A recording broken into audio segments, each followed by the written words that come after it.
കിട്ടും. പാക്കറ്റ് ചുക്കിൻ്റെ പൊടി, dried ginger powder, പിന്നെ ജീരകപ്പൊടി. അത് രണ്ടും ഓരോ ടീസ്പൂണ് ചൂടുവെള്ളത്തിൽ അലിയിച്ചെടുത്തിട്ട് പായസത്തിൽ ഒഴിച്ചു.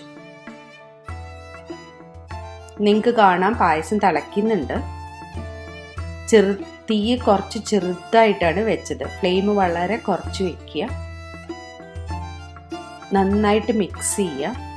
എന്നിട്ട് നാളികേരപ്പാൽ, ആ 1 കപ്പ് നാളികേരപ്പാൽ, നിങ്ങൾക്ക് വീട്ടിൽ ഫ്രഷായിട്ട് നാളികേരം കിട്ടുകയാണെന്നുണ്ടെങ്കിൽ അത് ഒന്ന് മിക്സിയിലിട്ട് അടിച്ചിട്ട് പാലെടുത്ത് ഇട്ടാലും മതി. ഞാൻ നാളികേരപ്പാൽ ഒരു പാക്കറ്റ് വാങ്ങിക്കുകയാണ് ചെയ്തത്. അതൊഴിച്ചിട്ട് നന്നായിട്ട് ഇളക്കുക. പിന്നെ ഞാനൊരു ടേബിൾ സ്പൂൺ ബട്ടറാണ് ഇട്ടത്.